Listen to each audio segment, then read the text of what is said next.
Awesome. Hello, everyone. Welcome to the Creative Empowerment Subgrant Program Informational Webinar for Round 1. We're excited to be hosting this session as we are thrilled to be able to offer this funding opportunity to support individual creatives in advancing their careers and community engagement. So thanks for joining us. First, I hope everybody is able to view my screen, and you should be viewing the informational webinar title page. And also, I'm checking that you can hear me. If you cannot, please raise your hand or comment as such in the chat.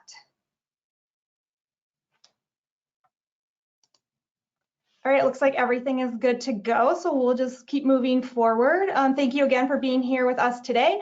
I'm Laura Merrick. I'm the Communications and Grants Administration Assistant in the City of Dubuque's Office of Arts and Cultural Affairs.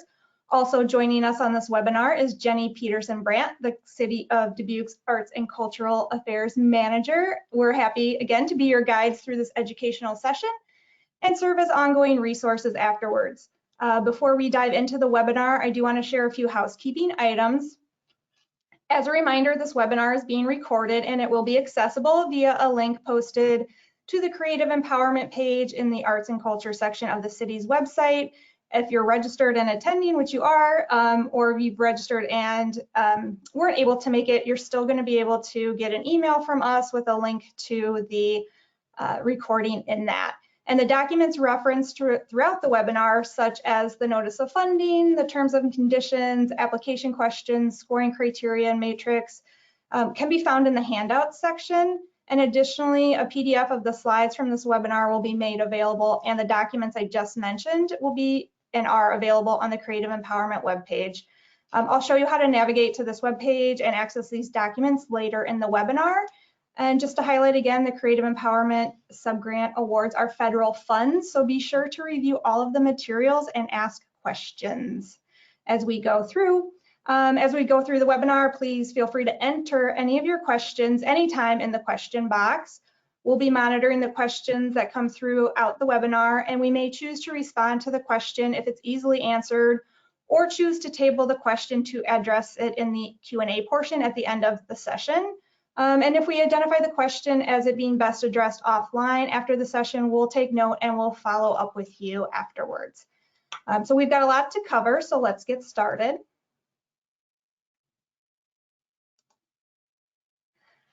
These are the topics we'll be touching on throughout the webinar. We are beginning with reviewing the purpose of this opportunity and important dates. We'll go over eligibility requirements. We're going to talk about the funding guidelines. We'll hit on the ratings criteria and categories. We're going to highlight key steps in the application process. We're going to touch on the notable review and awards processes, and we're going to share some helpful contacts and resources. We'll then wrap up the webinar with the Q&A period. Again, please go ahead and insert your questions in the question box as they come up throughout the webinar. So for those of you that aren't familiar with the NEA source of funds for this opportunity, and as a refresher for others, on November 18th, 2021, the City of Dubuque's Office of Arts and Cultural Affairs announced receipt of $500,000 award from the National Endowment for the Arts Local Arts Agency Subgranting Program supported by the American Rescue Plan Act to help the arts sector recover from the pandemic. The awarded funding was allocated into two funding programs. $435,000 of the award was directed to the Arts Operating Recovery Subgrant Program that supports the arts operations of eligible local nonprofit organizations in saving jobs, funding operations and facilities, health and safety supplies, and marketing and promotional efforts to encourage attendance and participation. I'm excited to share that with the addition of city ARPA funds, we were able to fully fund all the requests received by eligible organizations that applied to the Arts Operating Recovery Subgrant Program. This means we are awarding $774,000 to 22 nonprofit organizations, which is a great achievement for the city and our community. So the additional $15,000 of the NEA award provides funding for the creation of the Creative Empowerment Subgrant Program, which is what we're talking about today, to support the individual creatives in arts-based projects that further their careers and deepen their community engagement. This is a one-time limited funding opportunity, again made possible through the National Endowment for the Arts via the American Rescue Plan Act resources. The City of Dubuque is serving as a local arts agency by subgranting this $15,000 in federally awarded funds. The Creative Empowerment Subgrant Program aims to award funds to individual creatives working in artistic disciplines related to the visual arts, dance, music, theater, literature, or media, multimedia residing within Dubuque city limits to aid in the production of tangible, public-facing, arts-based projects that further their career and deepen their community engagement. For the purposes of this opportunity, creatives are defined as artists, curators, arts administrators, producers, presenters, etc. If you are considering for applying and you aren't sure you consider yourself to be a creative as demonstrated in these examples, please reach out to me and I'd be happy to discuss things with you.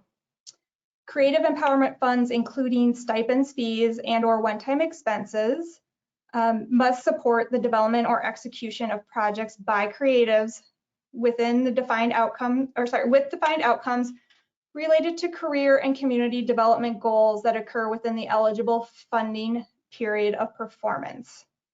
There's 2 application rounds are offered with the Creative Empowerment Subgrant Program to assist in facilitating creatives' execution of either a newly formulated or existing arts-based project.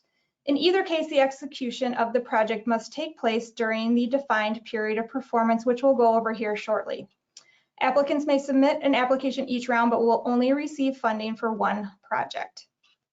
As shared earlier, we'll dive deeper into such topics as eligibility and allowable costs in the following slides. So let's talk about important dates that you'll want to keep on your calendar as the Creative Empowerment Subgrant advances. So Friday, March 24th is a critical date. You're going to want to complete applications are due by 11:59 p.m. Applications are accepted only via Slide Room, which is the online portal system that hosts the application and facilitates the applying, reviewing, and reporting functions of the program. Please include only materials requested in the online application. Late, incomplete, or ineligible applications will not be accepted. Likewise, changes or the addition of materials to an application after the submission deadline will not be accepted unless requested by staff. So please, please, please do not wait to submit your application at the last minute. And if you have questions, please connect with me. I'm happy to help you through the process. Your goal should be to get your application in before the deadline and not meet the deadline. Then in early April, applications will be reviewed by an assembled volunteer grant reviewer panel, guided by the scoring criteria matrix, which we'll cover here later. The end of April and into early May, the funding strategies informed by the reviewer scores and discussion with staff will flow to the Arts and Cultural Affairs Commission for recommendation, and then on to the city manager and city council for final approval. May brings us to the sending out of award notifications and the release of award agreements. In May, we'll also be collecting the signed agreements and invoices from those creatives awarded funds. And once all the documents are in place, we'll proceed with submitting invoices for payment and distributing 100% of the awarded funds.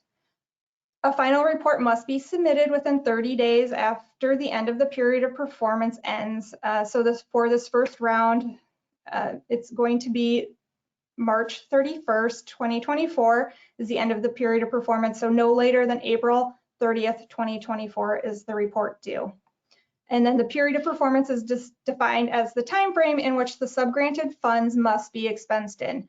Note that the period of performance for round 1 is June 1, 2023 through March 31st, 2024.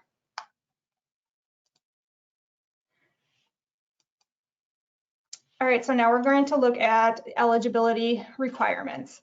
So applications are encouraged from Dubuque-based practicing creatives working in artistic disciplines related to the visual arts, dance, music, theater, literature, or media, multimedia that meet all eligibility requirements. Again, for the purposes of this opportunity, creatives are defined as artists, curators, arts administrators, producers, presenters, etc. If you're wondering about your status as a creative, please reach out and we'll explore this component offline. Eligible applicants must meet all of the following requirements. Individuals who do not meet these requirements are not eligible to apply. So let's look at this criteria that we've got outlined on the slide. To be eligible, an individual must be actively creating, making, or producing art projects or arts events and be capable of providing examples of creative output made, curated, or otherwise administered that falls within the eligible disciplines, which we'll look at next, and has presented such examples in physical and/or virtual public spaces. All creatives are limited to receiving support for only one project. The creative applying must be 18 years of age or older. The creative must be a current, legal, full-time Iowa resident with a permanent address within the city limits of Dubuque at the time of application. Applicants must remain a state and city resident throughout the applied for period of performance, and residency will be confirmed during the vendor setup process if the project is funded.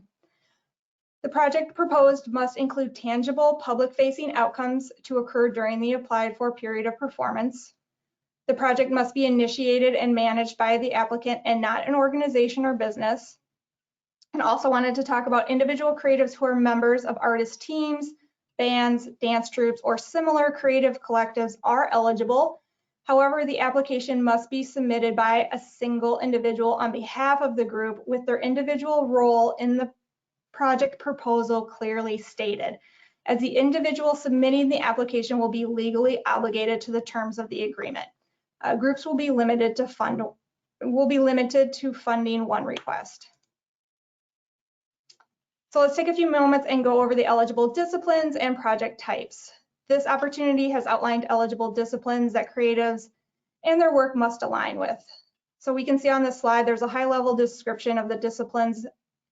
And if you're wondering which discipline is the best fit for your project, please reach out and we can visit together to select the most appropriate fit.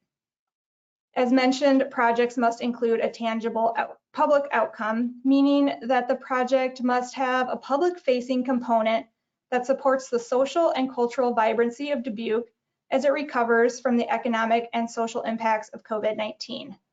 Public benefit can be achieved through the following examples, but are not limited to.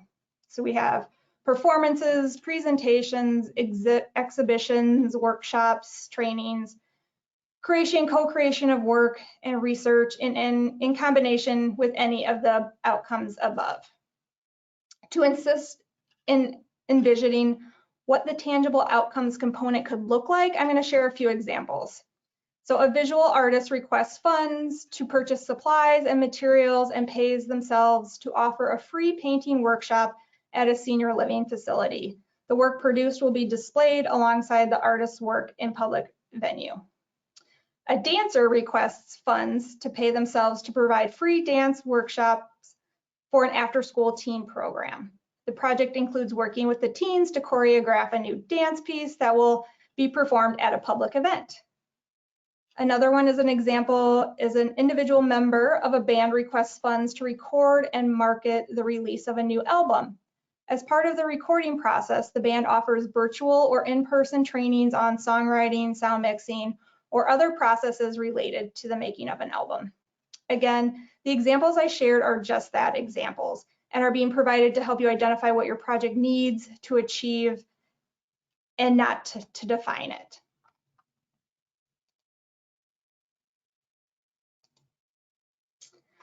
Finally, to wrap up the eligibility section, let's review some of the federal eligibility requirements. Applicants receiving American Rescue Plan funds from other sources may apply only for allowable costs not already covered by other federal funds. In other words, the proposed expenses and expenditure timeline indicated in your application may not overlap with any other American Rescue Plan or federal funds provided by any agency other than the City of Dubuque. All applicants must verify that they are not excluded or disqualified from doing business with the federal government. Each applicant will be required to complete a self-certification that participants in the award are not disbarred, suspended, or have any other inclusions or disqualifications. You can access the self-certification from the link in the slide, and there's also a link provided in the notice of funding to the site where a self-certification can be performed. And then applicants must agree to abide by the NEA's non-discrimination, environmental, and preservation and other national policies. All of the applicable policies can be found in the Appendix C document. Appendix C is included in the handouts, and also there is a link to Appendix C on the Creative Empowerment webpage and in the notice of funding. And here on this slide just represents the ineligible entities, including for-profit organizations or businesses, nonprofit organizations, and individuals requesting funds for projects counting towards fulfillment of academic credit for a degree granting program. So I'm just going to pause for a minute to see if we've got any questions about eligibility.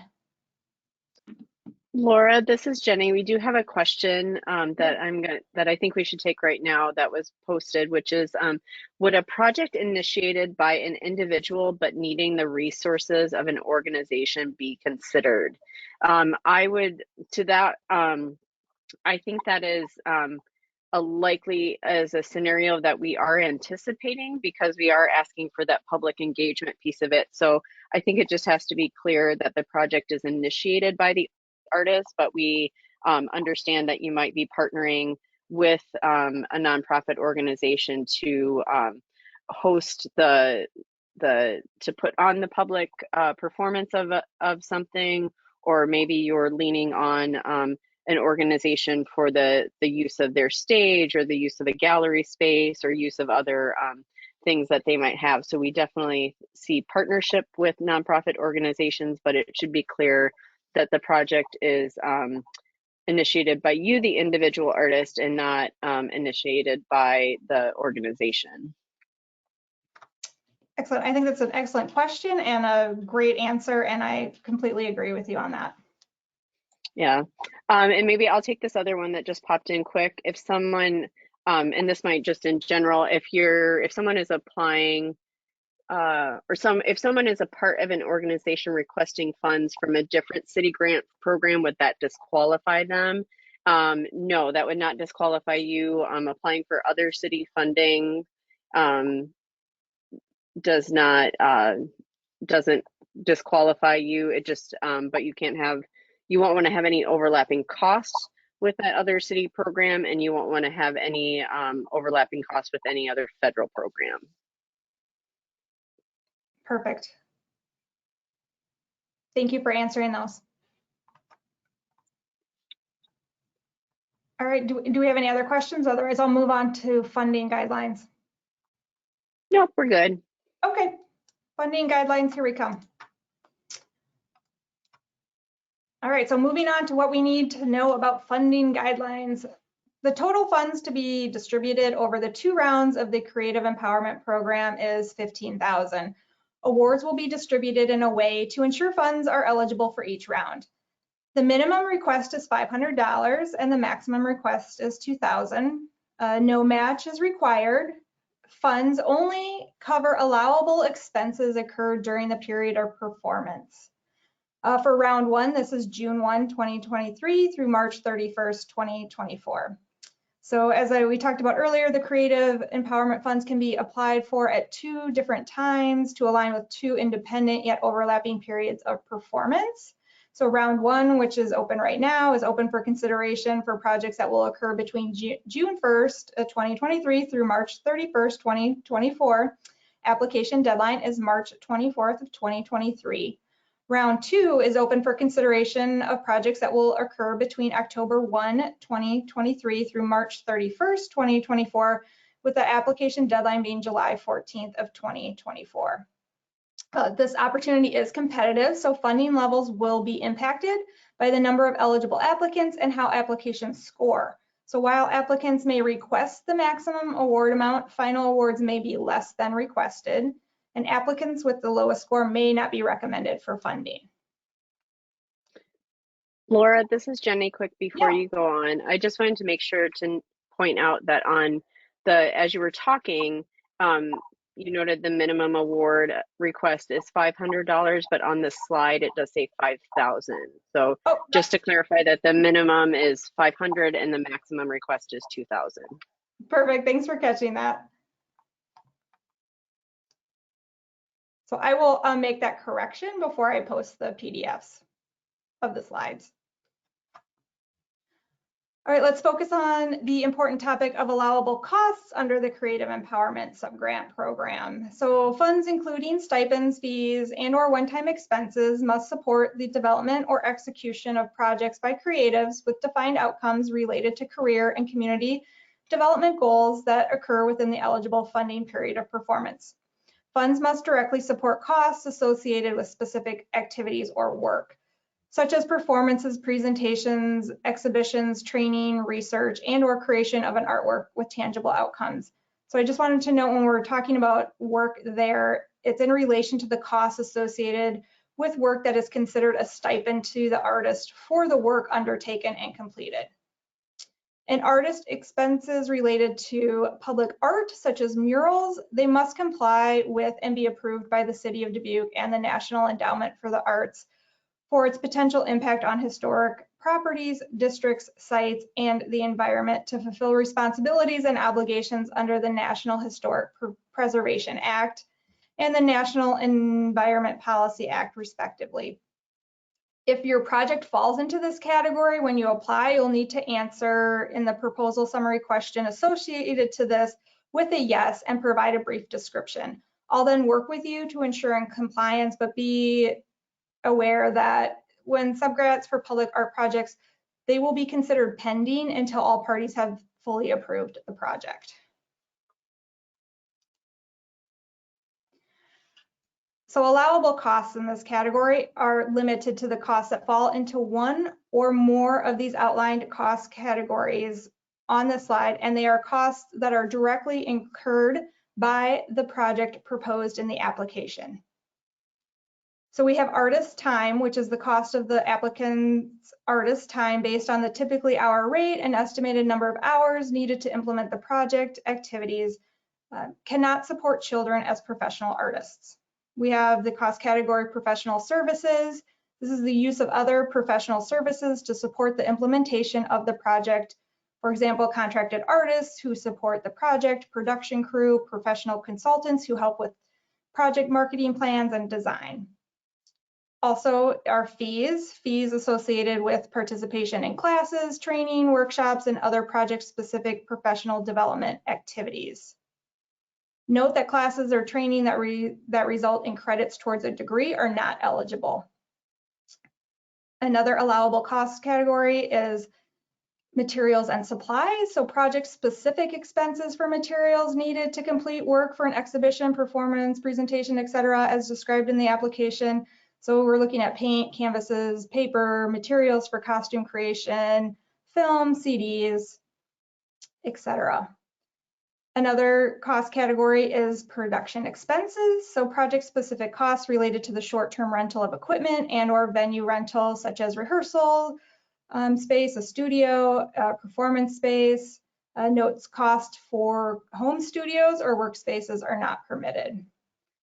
Health and safety supplies. These are costs associated with COVID-related measures to ensure the health and safety of participants. So we're talking about personal protective equipment, cleaning supplies, hand sanitizer. Next, we have marketing and promotion. These are costs related to the marketing and promotion of the project. So examples are printing costs for flyers and brochures, paid advertisements on social media, etc. And the last cost category is travel. So these are costs related to travel necessary to the project. So thinking about resourcing specific supplies or attending a training to execute the project. If you have specific questions related to the allowable costs and how they might align with your project, please reach out and I'd be happy to work through those with you. So in accordance with the federal guidelines and ARPA funded subgrants, two creatives must support activities specific to work. Expenses that fall outside the identified eligible expenses for the project as outlined on the previous slide may not be included as part of the request. Applicants that include ineligible expenses in the subgrant request will be considered ineligible. Ineligible expenses and activities include but are not limited to the expenses outlined on this slide. So I encourage you to review this slide and be familiar with these costs. This is a fairly comprehensive list of the unallowable costs, but again, please review and familiarize yourself with it. Knowing what costs are not allowable will be helpful as you consider which project expenses to request funds for. And so I'm just going to take another pause and see if we've got any questions around funding guidelines. Okay, then we will move on to scoring categories and criteria. So let's talk about scoring categories and criteria. All applications are initially assembled and scrutinized for eligibility and completeness. Applications that pass the screening are then assigned to trained volunteer reviewers. The reviewers will use this matrix that we're going to step through as a guide to scoring all creative empowerment applications. Each category has criteria and a corresponding point values to ensure a fair review process. The scoring criteria matrix is on a 15-point weighted scale. So the information shown on this slide and in the following slides is not part of the application. It is really for informational purposes only.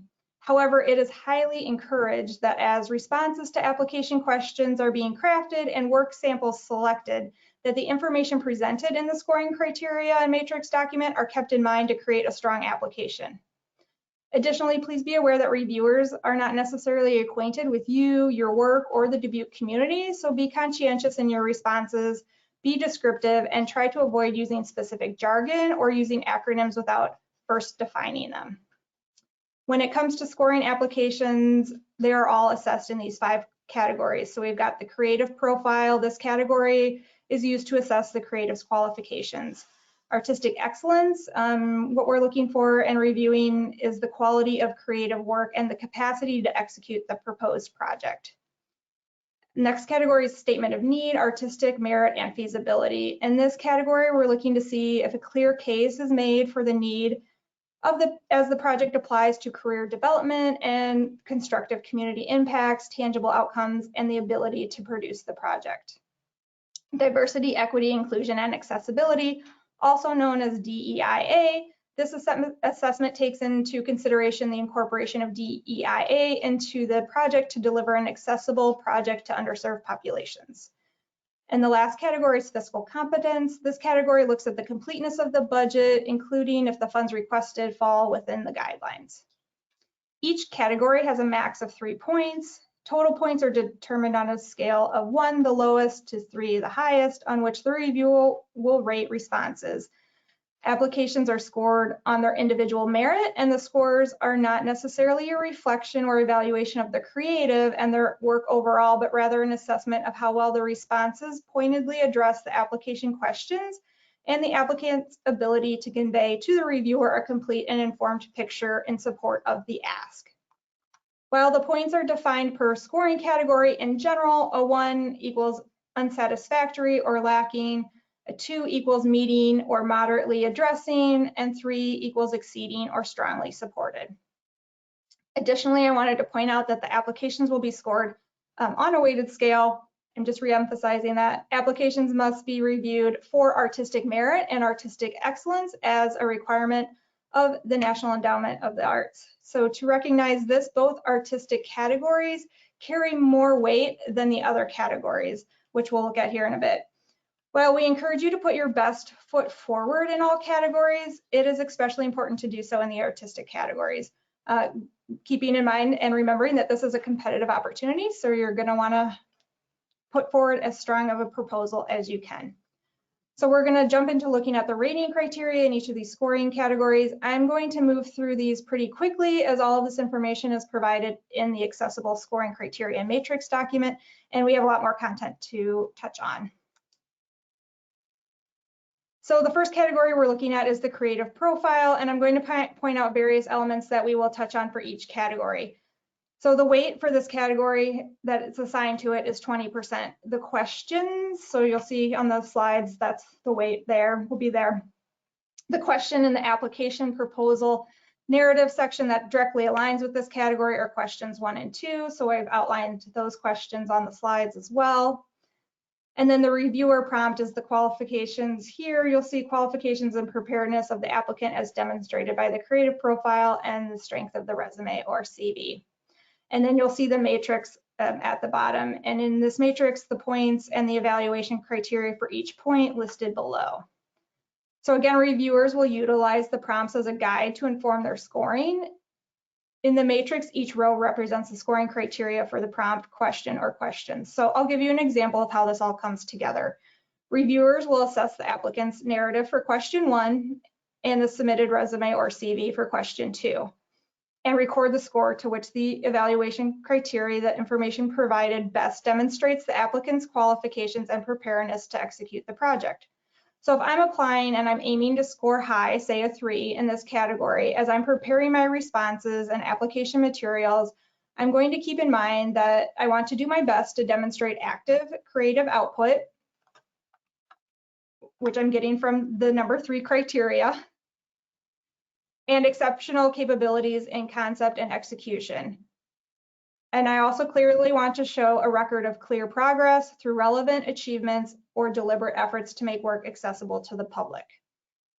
So again, in assessing how you're writing your responses and pulling your materials together, looking at these different scoring categories at their weight, at the questions that are being referenced through the application, what the reviewers are going to be looking at, then you've got your scoring levels, and then you've got your criteria for how those translate into those scores. So writing to the evaluation criteria doesn't guarantee that this score is what your application will receive, but rather think of utilizing the scoring criteria as a tool to put forward the most robust application you can. And again, remember that this is a competitive opportunity, so not all projects may get funded, but you're going to want to do your best to give us the strongest application. Another scoring category is the artistic excellence. So a key thing to note here is the weight assigned to it. Here's the 30% weight. What is being factored in for the artistic excellence category are the provided work samples, as well as sub-question 1 under question 3 in the applicant's proposal narrative. So the work samples, these are the high quality collection of 3 to 5 media samples of your work that you'll provide in your application that demonstrates artistic excellence via the quality and diversity of your artistic creative outcomes and commitment to your artistic creative practice. And then here we're looking at the reviewer prompt the reviewers are going to use in assessing what you've provided in the work samples and in the questions. And then again, we've got the breakdown of the scoring, and we have the criteria that will be used for the scoring. So the reviewers will utilize the prompt questions and their criteria to guide their scoring. Now we'll look at the next scoring category, which is statement of need, artistic merit, and feasibility. And as there's 3 in this category, we're just going to look at them each quickly individually, but collectively there is a weight assigned to them of 30%. For the statement of need, the question applied is sub-question 1 from question 3 in the proposal narrative section, particularly thinking around the project, how the project enables the applicant to advance their career, their creative practice or career. Again, we've got the reviewer prompt, and then we have the scoring and the evaluation criteria. Next, we're looking at artistic merit. It's still assigned the weight of 30, and the question applied for this topic are sub-questions 2 and 3 from question 3 in the proposal narrative section. Again, those are outlined here. We've got the reviewer prompt, and then we've got the scores and the evaluation criteria, which the reviewers will utilize, again, the prompt and the questions and the criteria to guide their scoring. And last in this category is the feasibility. Same key things to note here is the weight still assigned is 30%. The question in the application for determining feasibility is question 4 in the proposal narrative section. It's really looking at the project activities and the dates to accomplish the projected goals of the project. Again, we've got scores and we've got evaluation criteria, which the reviewers will use to inform their scoring. Here we've got the breakdown on the DEIA category. Key things to note here is the weight assigned is 5%.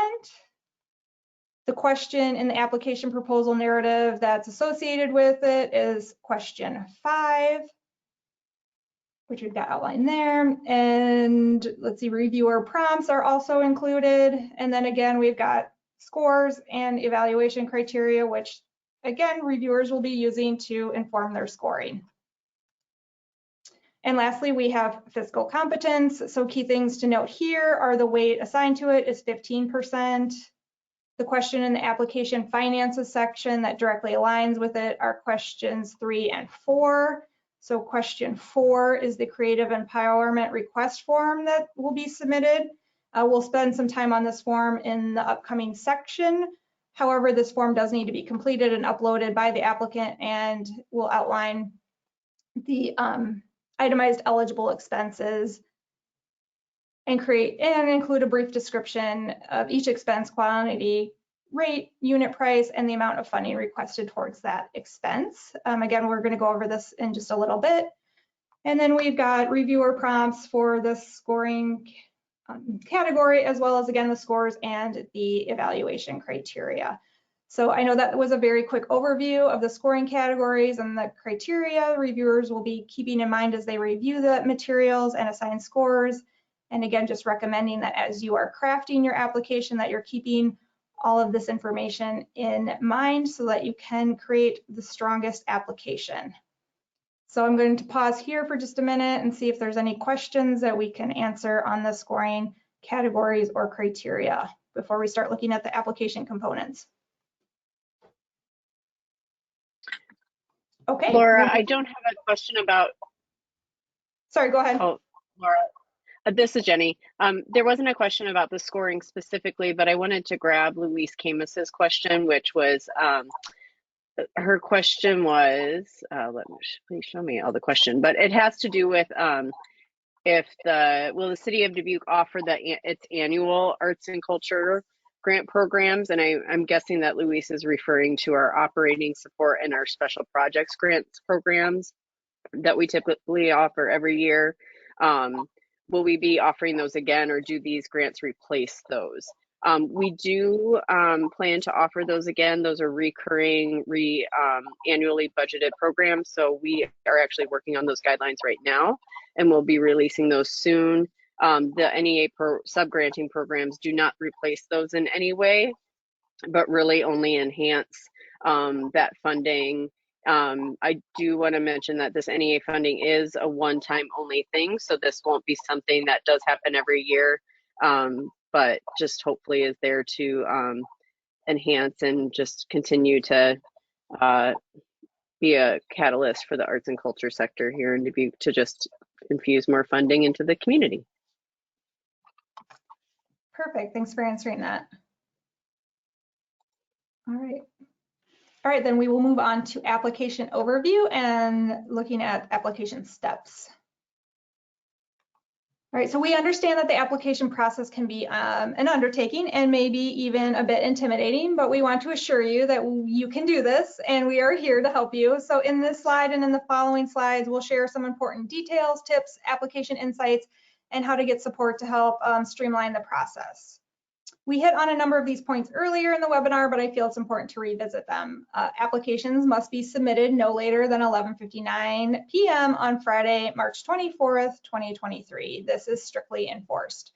Applications must be submitted online via SlideRoom at ourcityofdubuque.slideroom.com, and you'll need to create a SlideRoom account if you don't already have one. Accounts and submissions are free. Late, incomplete, or ineligible applications will not be accepted. Likewise, changes or the addition of materials to an application after the submission deadline will not be accepted unless requested by city staff. The applicant, not city staff, is solely responsible for the content and timely submission of this grant. And as the Creative Empowerment Subgrant awards are federal funds, therefore applicants must be prepared to comply with the flow down of federal regulations and policy requirements as outlined by the Notice of Funding and Appendix C. Both these documents are available in the handout section and on the Creative Empowerment webpage on the City of Dubuque's website. So please carefully review the eligibility, allowable costs, reporting requirements, and terms and conditions to make sure that you can fulfill all of those expectations before completing the application. So here are a few tips and tricks that we think are helpful. There's a downloadable PDF of the application questions is available at cityofdubuque.com/artsgrants on the Creative Empowerment webpage as well. preview is available on SlideRoom once you click on the application link and in the handout section. Answers are assigned character count, which includes spaces. So when you log into SlideRoom and start an application to see the character count assigned to the individual questions, we'll go over this in a little bit so that I specifically can show you where you need to look to see what that character count is assigned to those longer narrative questions. Attach only the requested attachments, being mindful of the requested document length. And keeping in mind the artistic excellence and artistic merit, as well as community outcomes and impact at the project. Let's keep the artistic excellence and artistic merit, as well as community outcomes and impact of your project front and center in your application. So we are committed to making our programs and services accessible to everyone. So please reach out to me to request any information that you need or any form of accommodation. My contact information is listed here. I will also provide it in other communications. I'm only in this role part-time, but I try to be as accessible as possible. So reach out to me. And if I'm not immediately available, please know I will follow up with you as soon as I can. Also, in addition to today's informational webinar, I'm hosting virtual office hours to allow applicants to connect directly with me about program guidelines, the application process, or any other questions that you may have. Virtual office hours will be hosted on Thursday, March 2nd from 5:30 to 6:30, Tuesday, March 7th from 9 to 10 o'clock a.m., Thursday, March 16th from 10 to 11 o'clock a.m., and then Tuesday, March 21st from 5:30 to 6:30 p.m. The virtual office days and times are listed on an upcoming slide for your reference and are also listed on the Creative Empowerment Subgrant Overview webpage. To join a virtual office hour session, you'll simply go to find that link and you'll click on the link on the date and in the time frame of the session that you want to attend, and we'll be connected, and then we can discuss whatever is on your mind regarding the Creative Empowerment Subgrant opportunity.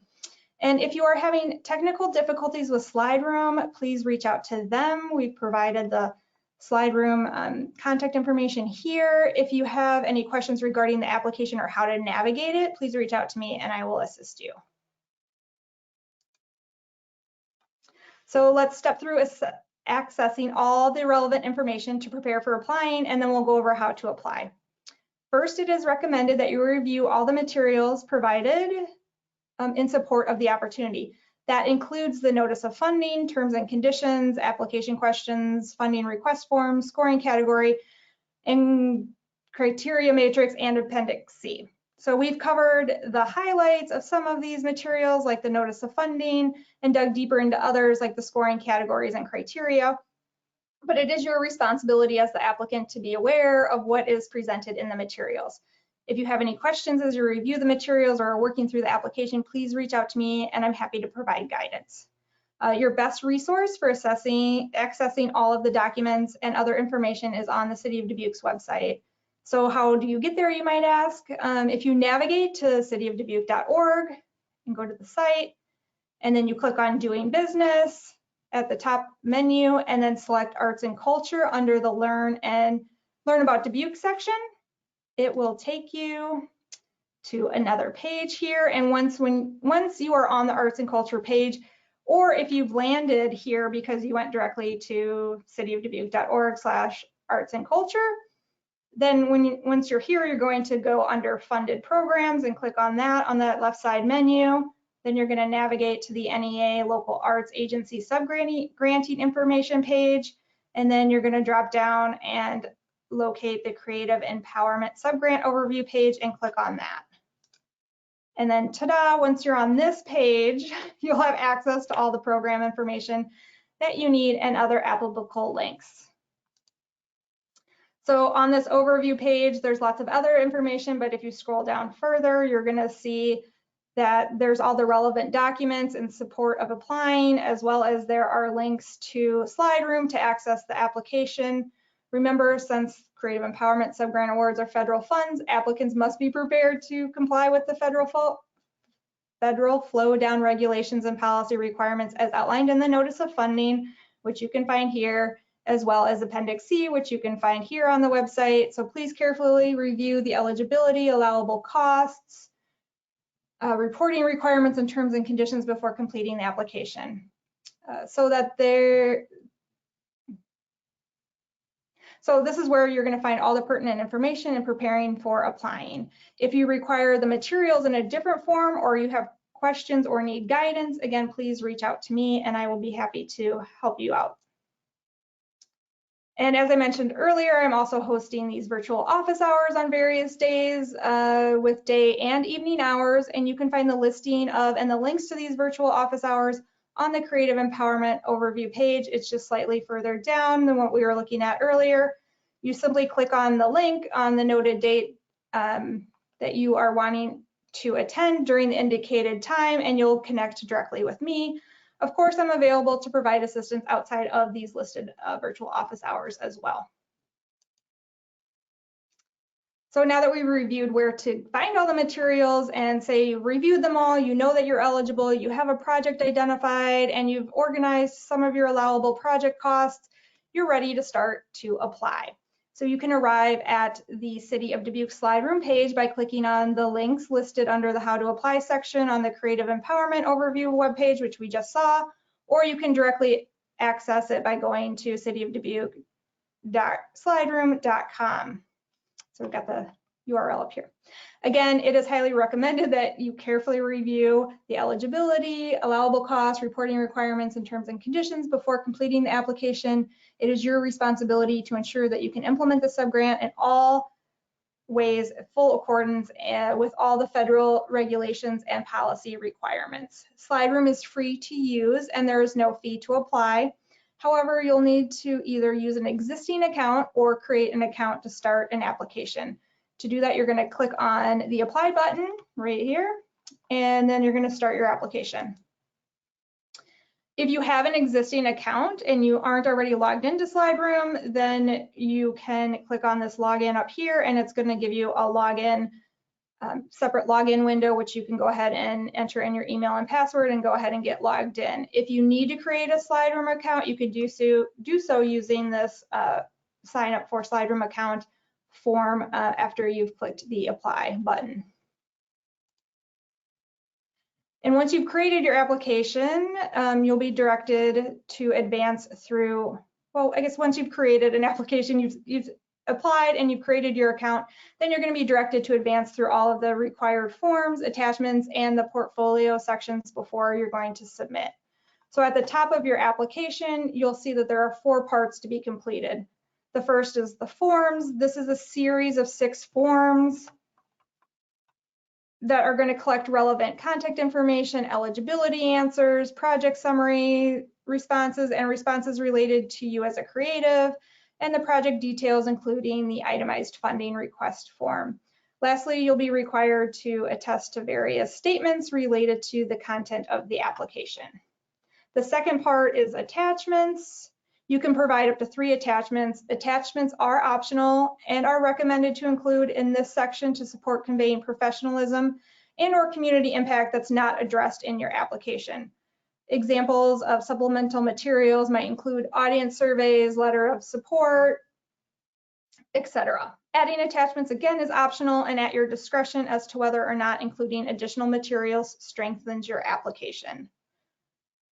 The third is media. This is where, or your portfolio, and this is where you'll upload your required samples of your work. So you are instructed to provide high quality media sample collection. You are required to upload 3. You can upload up to 5 media samples.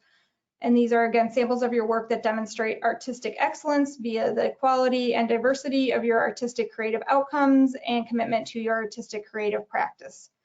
Samples can be photographs, videos, performances, etc. These items may be used by the city for promotional purposes. Therefore, it is understood that appropriate releases have been secured in providing these items and that the copyright is waived. If credit is required for any of the uploaded items, you're going to please provide that in the media description, and we'll go over how to do that in just a little bit. And then please ensure that the appropriate viewing permissions are given. Lastly, there are several options that can be found online if you need to reduce your file size, and I've shared here the different media types and their file sizes, so you can check your samples against that before uploading. And then once you've got everything in place, your final step is going to be submitting your application. And so as we work through the various sections of the application and slide room, you will be notified if there are any incomplete areas. So you'll see on this slide that you've got some little exclamation marks telling you that there are some issues. So if you've missed completing a required field, slide room will display this error notification, and the error notification will indicate on which form and in which questions that need to be addressed. So in this way, you can easily navigate to those fields to be able to complete them. Please note that you do not need to complete the fields that are generating an error to advance in the application, meaning if you want to go to another section, you certainly can do that. You will just need to come back and revisit the errors when you're ready to, and you will have to resolve any errors before the application is able to be submitted. Once things are resolved, or if you have no errors to begin with, you will see that there's a green check mark next to that section or form, meaning that all is good. And an excellent feature of slide room is that it automatically saves your information as you work through an application. And also, you do not have to complete your application in one session. You can work on your application over time and complete sections as the materials are ready. To save and exit to return later, you're going to click on the Save and Exit button in the upper right of the application screen. And just a quick detour on how to log back in after you've saved and exited slide room, and then we'll return to stepping through the application. To log in after saving and exiting your application, you'll go back to the City of Dubuque slide room page, and instead of clicking on the Apply Now button, you'll click on the Login up in the top, which is this blue area, and you'll be prompted to enter in your login information, or you can go ahead and just enter in your login information here, and then click on the blue button, and then you'll be directed to a page that shows your application in progress, and then you'll just go ahead and click on the Continue button, and then you'll be dropped back into your application to keep working on it. So we're going back to an application, and we're looking at, again, once you've addressed any of your incomplete fields that are generating an error, you will get your success notifications, and then you'll be able to keep track as you continue moving through your application where you are complete and in compliance, or whether you still have things to address. Many of the questions you'll be completing in the form sections are text fields, like short text fields, yes, no, or check boxes. So those are very straightforward enough to complete, but please keep in mind that the questions requiring a more lengthy response, such as describing the applicant's creative work or the project proposed, have character counts. The character count assigned to the question are shown in the lower right-hand corner here. And it will also show you how many characters you've used. And it will also show you if you've gone over your character count. So please do your best to keep your responses within the recommended character count that's assigned to those narrative questions. Other question types that you'll encounter in the application will require you to upload a document. If a template is provided, as in this example, the link is there, and you'll need to click on the link to locate the resource, and then you're going to download the file, complete it, and then upload it using the Choose File button, and then you'll be prompted to locate the file, and slide room will do the rest to attach the file. Once the file is uploaded, you'll see a preview of it, which I think is excellent, so that you know that it's there. And if you need to remove a file and upload an updated version or a different file, then go ahead and click on the trash icon you see here, confirm that you wish to delete the file, and then repeat the steps to upload the new document. And let's look quickly at the attachments section. As mentioned before, this section is completely optional. You can provide up to 3 attachments of additional support conveying the professional nature and or community impact of the application.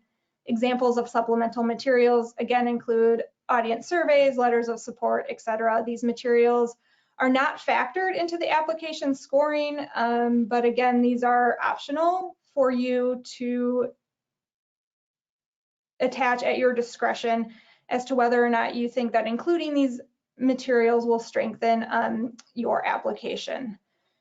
If you have any supplemental attachments, you'll upload them here using the same process we've gone over already for adding documents in the forms section. So you've got your choose files, go ahead and click on that, locate your file and upload it.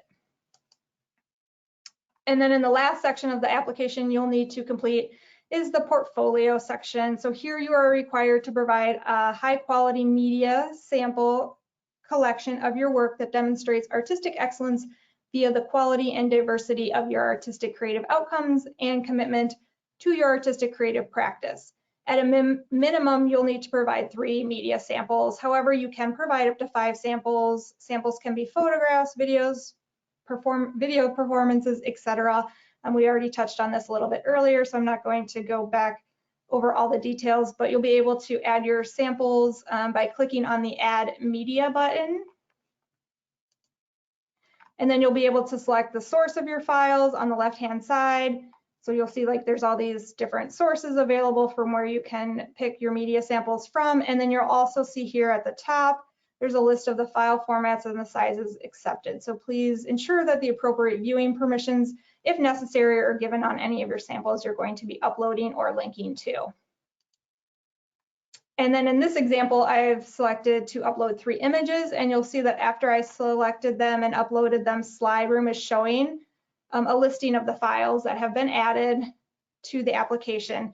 If you need to delete a sample or remove it, you need to click on the file name, and then this will open up another window, and you can select in the delete button in that window to remove the sample, and then you'll be able to attach another sample if you desire by following the same process we've just gone over to add the media. And when you're ready to move on from attaching samples, go ahead and click on this Continue to Label Media button, and that will take you to this window.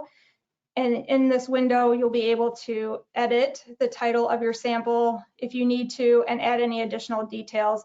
If a credit is required for the uploaded item or items, then please go ahead and provide it in this additional details field. And then you can click on Save, Delete, or Done, or you can go to the Continue to the next file. Whatever action you're needing to perform, you can navigate from these controls. And then once you've completed adding all your samples and making any other edits to the title or additional details, you'll be returned to this main portfolio page. I recommend reviewing this page to verify that all the samples you've added are displaying.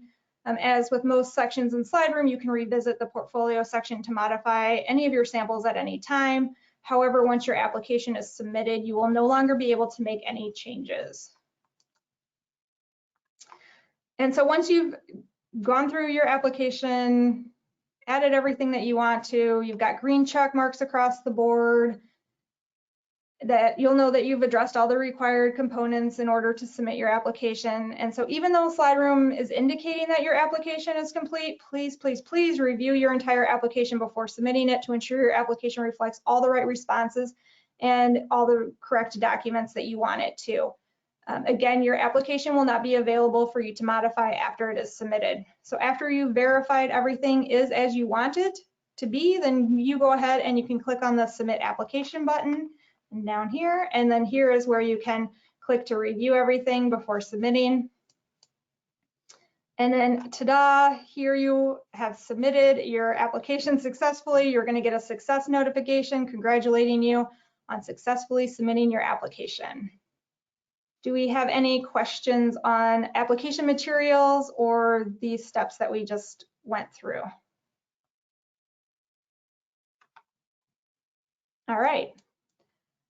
So I want to spend just a few moments talking through the Creative Empowerment Subgrant Program request form. As part of the application, you will be asked to prepare and submit this Creative Empowerment request form.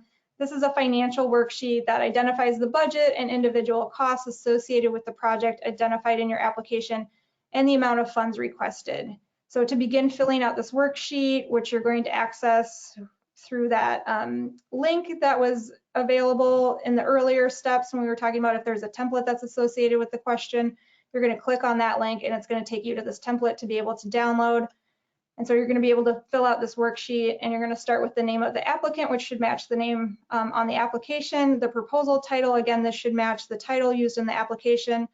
And you're going to indicate the date range of fund utilization. And since this is round one, the indicating date range for the specific period of performance is going to be June 1, 2023 through March 31st, 2024. You're also going to see that there's instructions for completing the next section, which we're going to talk about now. So this next section you'll need to complete is the itemized cost category request section of the Creative Empowerment Request form. This section is basically an organized breakdown of your projected proposed project costs and the funding amount requested. Instructions are included on the worksheet, as well as descriptions of the allowable cost categories. You'll notice when you're filling out the form that the allowable cost categories outlined in the worksheet are the same as the allowable cost categories covered earlier in the webinar. So I know that the screen is small and the screenshot is small, but I just wanted to show you a full view of what that projected proposal expense section looks like to point out all the cost categories. So you've got your cost categories here all the way down, and the fields that you will need to fill in for requesting funds for an item. So to complete the form with the itemized eligible expenses, the requested Creative Empowerment Subgrant funds will cover, you'll first identify the allowable cost category. So you're going to find out which one that is. You'll identify the item expense, which you'll enter here. You're going to identify your description and provide a brief little description of each expense. You're going to indicate the predicted quantity that you're going to need. The rate or unit price is in there. And then you've got a total that you will calculate, which is the quantity times the rate unit price. And then you're going to enter in the amount of funding requested from the Creative Empowerment Subgrant opportunity. So this number that's entered in here for the amount of funding requested, it can be the full amount of the expense that's indicated in the total area, or it can be a portion of it. So we're going to talk a little bit more about how to look at that in just a minute. And I'm also asking that you please round all costs to the nearest dollar just to make things clean. So the allowable cost category totals will auto-calculate. So all of these fields here will auto-calculate, as will these fields down here. As the maximum ask for the Creative Empowerment Funds is $2,000 and the minimum is $500, the total grant amount requested calculated at the bottom of the worksheet must display a total between $500 and $2,000. So we're talking about this area down here. It is okay if the total expense calculated at the bottom is more. So if this area here is more, that is okay. That it is more than the grant amount requested, as we anticipate your project may have more allowable cost expenses than the funding can cover. We also understand that the allowable costs are perhaps not the entire cost of your project, so please don't think that every cost associated with your project needs to be listed here, or your project is limited to only these allowable cost categories. These are only the costs that are eligible to be funded by the subgrant. So I know that's a lot of information, and we're going to go over some examples in the next slide. So for the example, we'll say that I'm putting on an arts education workshop. And I've identified in my project proposal that I have expenses necessary to executing the project within the period of performance. And I've identified those costs align with the allowable cost categories of production expenses, health and safety supplies, and marketing and promotion. When entering in the allowable costs for the workshop, I'm going to enter the cost under the appropriate category, list the expense item, provide a brief description, add the quantity I need, and the rate or unit price. I'm then going to enter the total for the expense for the project by taking the quantity times the rate or unit price, and then I'm going to add in the amount of funding I'm requesting from the Creative Empowerment Grant to either cover a portion or all of that expense. So I've entered in a few sample costs under the various allowable cost categories I have identified. You'll see I've added in all the requested fields, rounding any cost to the nearest dollar. Notice the various ways funds for costs can be entered. For the hand sanitizer, the requested funds are for the full cost of the single allowable item in the health and safety subcategory. So the total expense is 50 and the requested funds are 50. The amount requested for the print ad under the marketing and promotion category is requesting less than the full cost of the expense. So here I'm requesting $200 requested, and the expense is actually $350.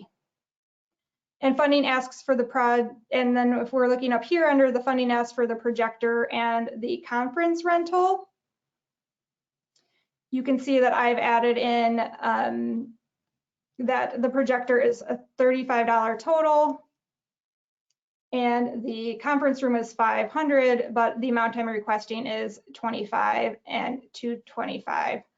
So you can see throughout this example, I'm listing different ways that you can include the cost per cost category and whether you're requesting full funding or partial funding. I'm not showing it here, but you can also request the full funds for a single item in a single cost category. So say the conference room rental is really $2,500. I could list the conference room rental as the only item under the production expenses. And then I could go ahead and list the amount of funding as $2,000, and that would be all that would need to be entered in this worksheet. So remember that the maximum ask for the creative empowerment funds is $2,000 and the minimum is $500. That means that the total grant amount requested that's calculated down here at the bottom of the worksheet must display a total between $500 and $2,000. It's okay if the total expense calculated at the bottom is, as shown here in this example, is more than the grant amount requested. The overall intent of this form is to outline your allowable cost categories in relation to your project and provide reason or justification for the amount of your funding request. Again, you do not need to fill in every line on this form. You only need to fill in the lines for expenses that correlate to the allowable cost categories of your project to demonstrate the need for the requested funds. The cost categories shown on the form are the only eligible cost categories, and it is anticipated that your project will have other costs that don't align with these cost categories. However, it is not appropriate to include ineligible costs on this form. Do we have any questions regarding the form? All right. Laura, this is Jenny. We don't have a question related to the form, but I know, and we've had a couple people hop off, but we did have a question about where this webinar is going to be posted at, how they'll find access to it after this recording. Everyone who did register, you'll get an email with a link to this recording posted to YouTube, and it will also be available on the city's, on the Creative Empowerment Overview section on the city's website, that link. So, and I'm guessing that that email will probably take us a day or two to get out because it does take a little bit for YouTube to do the translating to create the closed captioning on these videos when we post them there. Correct. That's all correct. Yep, that sounds good. Thank you for answering that.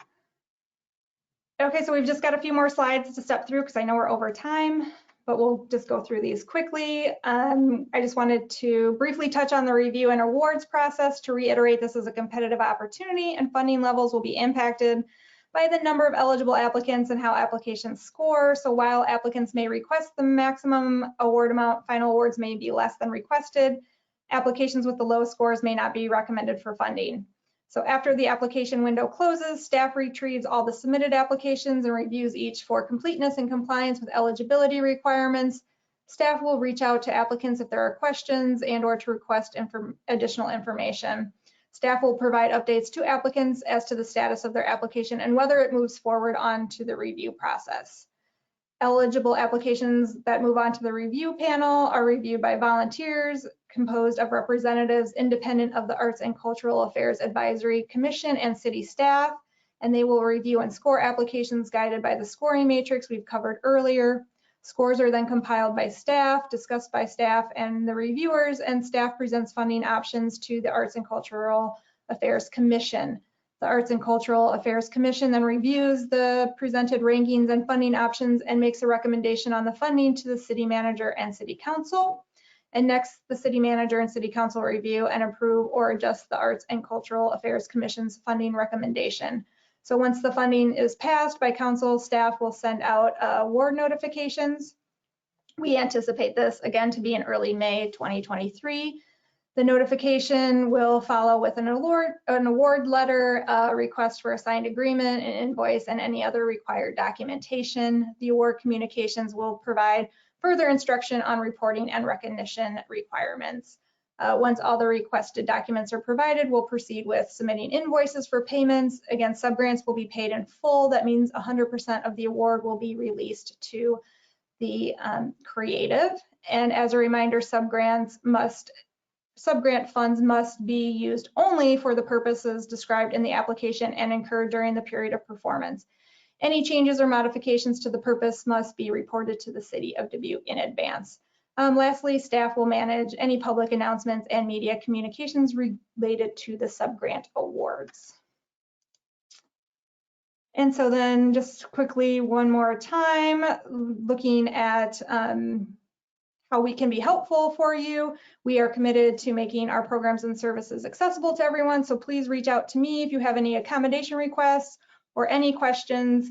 You can see that contact information is available here, as well as there is a link to the virtual office hours that I talked about earlier, or feel free to contact me to arrange any specific time to talk, or just shoot me an email or give me a call and we will connect to discuss any questions that you have.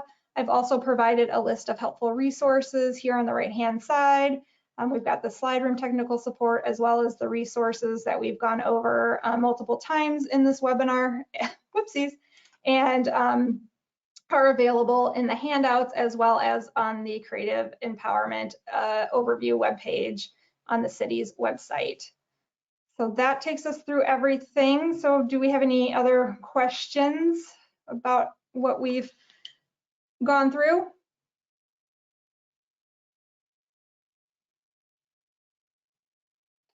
All right. I don't have any other questions right now, Laura, but maybe let's give just a moment in case others have something to add in there. I did add another point to the question about the recording that I didn't think to mention, was that the slides that you have all gone through, I believe you're going to be saving this as a PDF that will have hot links within it to all the things that you mentioned, and that PDF will also be available on the website, correct? Correct.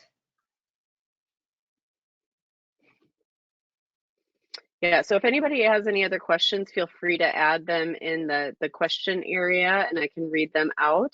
Otherwise, if we don't have anything, we will let all of you go. I'll just add there's a few thank yous in here to you, Laura, for presenting all this information in this webinar, and a thank you from me to you for putting all this together and getting this program off the ground.